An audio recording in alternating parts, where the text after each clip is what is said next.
Ini akan dipersiapkan Tuhan, mereka lahir. Kemarin sore dalam perjalanan dari Bandara Sentani saya ke kota Jayapura sebentar, ada seorang dosen dari Uncen yang ngomong-ngomong tentang anak-anak itu. Saya juga baru sadar.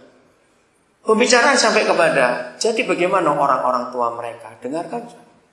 Jadi anak-anak yang di asrama kami itu kira-kira sekarang dari masuk itu ada orang tua.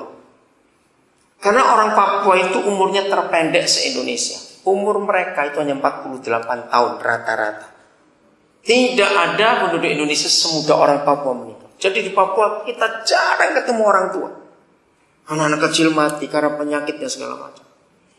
Saya baru sadar ketika ngomong dengan dosen ini, ternyata kira-kira 80% anak-anak kami yang di asrama itu sudah jadi yatim piatu. Satu-satu orang tua pada meninggal karena hidup gak sehat di Papua. Saya baru sadar, ya sudah pada meninggal orang tua anak-anak ini. Jadi mereka sudah gak punya siapa-siapa. Ya kami ini orang tua mereka, guru-guru itu. Hebat sekali. Puji Tuhan, timnya Profesor Yohanes Surya setiap tahun pasti cari murid untuk dilatih. Besok akan berangkat 5 anak kami SMA. Itu sudah lulus tes dari sekian ratus tes dari sekolah kami dapat 5. Besok mereka akan berangkat ke Jakarta, di karantina 12 bulan. Senin mulai masuknya matrikulasinya, dan kami bangga sekali anak dari pedalaman.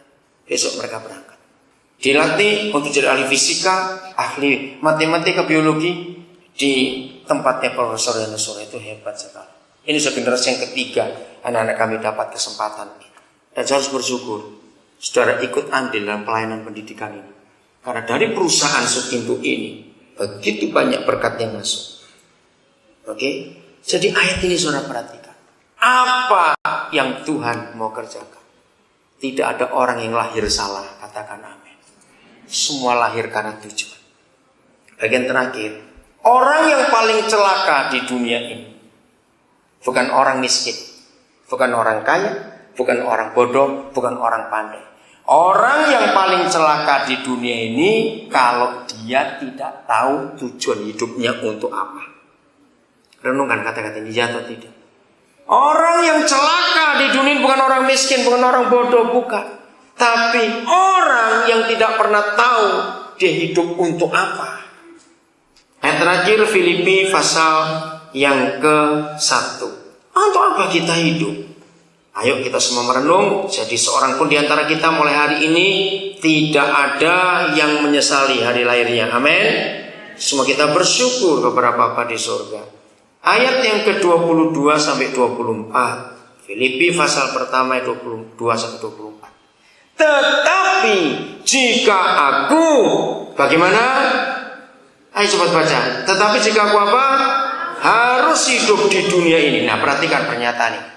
Saudara, semua kita jelas dengan menuliskan ini, Rasul Paulus saudara kita itu gak senang hidup lama-lama di dunia ternyata.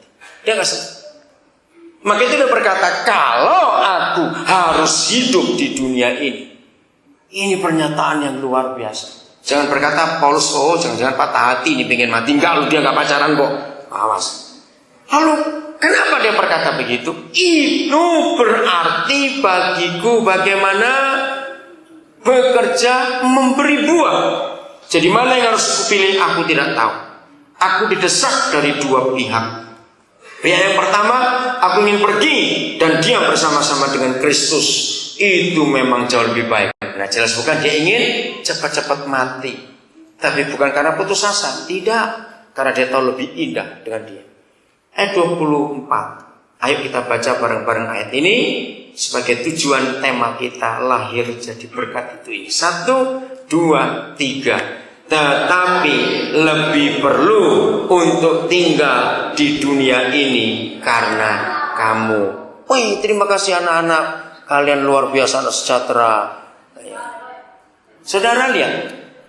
Tetapi jika aku harus hidup di dunia ini, ada tujuan. Kalau harus hidup, karena aku pengen mati, itu karena kamu. Begini akhirnya, ibu bapak saudara dikasih Tuhan, sangat celaka walaupun kita karyawan tukang parkir sekalipun. Kalau hidup saudara dan hidup saya tidak menemukan kamu itu siapa? Maaf ya, jangan tersinggung. Saya itu menemukan fakta. Tidak ada orang yang begitu bisa kreatif ketika orang yang jatuh cinta lagi gak punya duit. Renungan baik-baik kata itu. Saya ulangi lagi renungan. Di dunia ini tidak ada orang sebegitu kreatifnya selain orang yang sedang jatuh cinta lagi gak punya duit dan pacarnya ulang tahun. Supaya lengkap sekali. Kira-kira kenapa? Ayo jawab. Kira-kira kenapa? Karena dia punya sasaran, punya kamu dalam hidupnya. Kamunya dia itu siapanya? Pacarnya. Nggak punya duit kalau ulang tahun, asal jangan maling aja, awas ya. Jangan maling. Wah, kan berusaha sedapat mungkin. Itu mungkin kulit jagung pun jadi hadiah itu bisa. Karena dia mikir putar otaknya, habis nggak punya duit. Mau kasih yang terbaik buat pacar, apa caranya? Kalau nggak mikir terus. Ngerti contoh ini saudara? Nah ternyata kalau saudara dan saya menemukan kata kamu dalam hidup ini, hidup itu menyenangkan dan semangat saudara. Bangun pagi itu segar karena punya tujuan kamu. Buat saya, tahun-tahun yang lalu kamu adalah anak-anak Papua. Habis sekarang musim makin jauh, banyak sekolah yang Tuhan percayakan. Puji Tuhan, lagi sekali kepada grup Sutindo, Tuhan berkati saudara luar biasa dan sungguh menyenangkan sekali. Karyawan-karyawan saya nggak kerja cuma untuk Sutindo dan saya nggak cuma terima gaji, tapi saya juga sebagai hamba-hamba Tuhan karena di perusahaan ini sekian puluh persen larinya kepada misi untuk memberkati kamu yang di luar kita. Yang masih muda-muda, yang gaji baru sedikit, tetap temukan kamu dalam hidup saudara. Lahir jadi berkat karena ada kamu di dunia ini. Ngerti kata kamu? Temukan kata itu. Tuhan memberkati.